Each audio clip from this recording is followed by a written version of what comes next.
नमस्कार दोस्तों। बात करते हैं आज के करंट अफेयर्स के ऊपर। आज दिन है 10 नवंबर, दिन सोमवार। आज के हमारे करंट अफेयर्स कुछ इस तरह से हैं। आज का पहला प्रश्न है आपका कि भारत और भूटान ने हाल ही में किस क्षेत्र में सहयोग मजबूत किया है। जैसे कि आपको पता है, प्रधानमंत्री नरेंद्र मोदी द्वारा भूटान की यात्रा की जा रही है। वहां पर भारत और भूटान के मध्य आर्थिक और सामरिक सहयोग को मजबूत करने पर बातचीत की जा रही है। शिक्षा, ऊर्जा और सीमा सुरक्षा पर समझौतों की भी संभावना जताई जा रही है, और यह दौरा दोनों देशों की दीर्घकालीन मित्रता और साझेदारी को और मजबूत करता है। तो तो भारत और भूटान ने हाल ही में किस क्षेत्र में सहयोग मजबूत किया है, तो इसका जवाब जाएगा आपका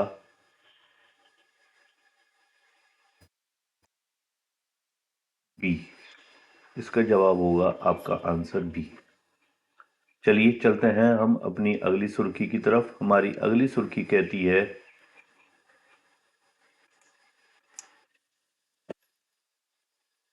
कि अगला क्वेश्चन हमारा कह रहा है कि यूपीआई किस संस्था द्वारा संचालित है। आप लोग बताइए, यूपीआई किस संस्था द्वारा संचालित है। इसका जवाब होगा आपका एनपीसीआई द्वारा।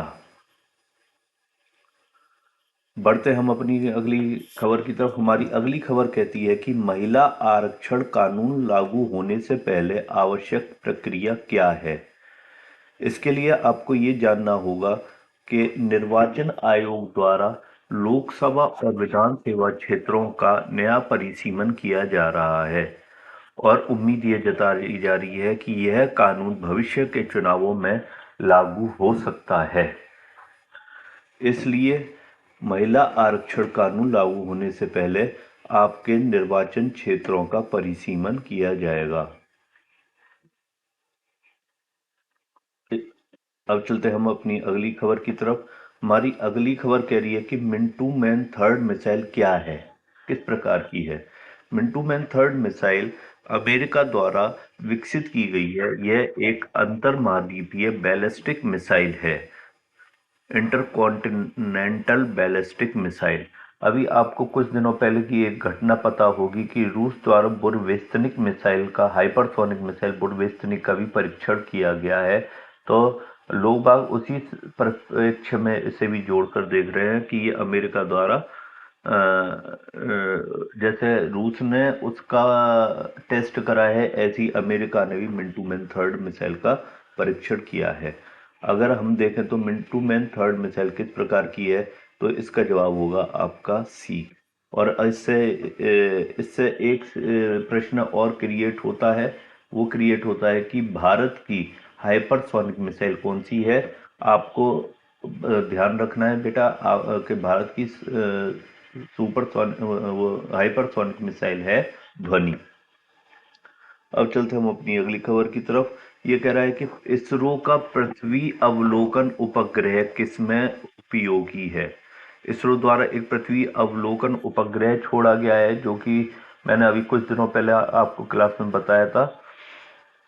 वो किस चीज में उपयोगी है बेटा, वो उपयोगी है मौसम और आपदा प्रबंधन में। अब चलते हैं अपनी अगली खबर की तरफ। हमारी अगली खबर कहती है कि भारत और सऊदी अरब ने किस क्षेत्र में सहयोग बढ़ाया है।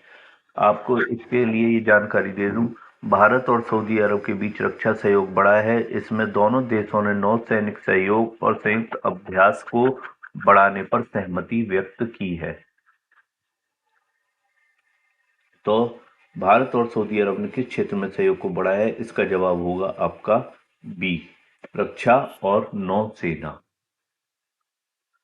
अब इस टाइप के काफी सवाल आपसे जनरली एग्जाम से पूछ लिए जाते हैं कि भारत के वर्तमान सीएजी कौन है। इसका जवाब होगा, बताइए आप लोग, इसका जवाब होगा गिरीश चंद्र मुर्मू। और इस टाइप के काफी सवाल पूछे जाते हैं, यूएनएसको का मुख्यालय कहाँ है। यूएनएसको का मुख्यालय है पेरिस में। और आपको बेटा एक चीज और बता दूं कि अगर जनरली कोई आपसे ये पूछे कि WTO और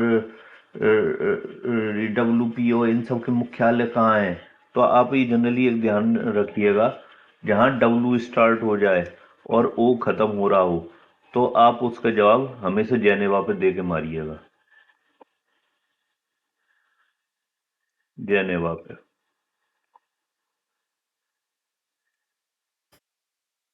ठीक है बेटा, अब हम चलते हैं अपनी अगली खबर की तरफ। तो ये कह रहा है कि विश्व जल दिवस कब मनाया जाता है। अभी कुछ दिनों पहले मैंने आपको एक खबर बताई थी कि बांग्लादेश UN के जल में शामिल हो गया है। तो उसमें क्या था कि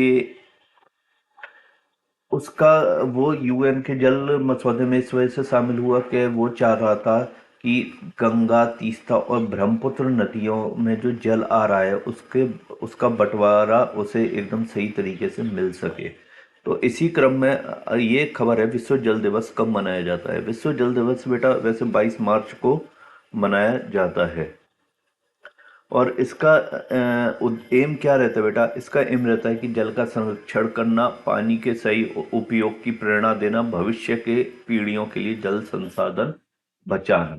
और आमतौर पे इस टाइप के सवाल काफी एग्जाम्स में आते हैं, तो इस चीज को भी आपको ध्यान रखना है।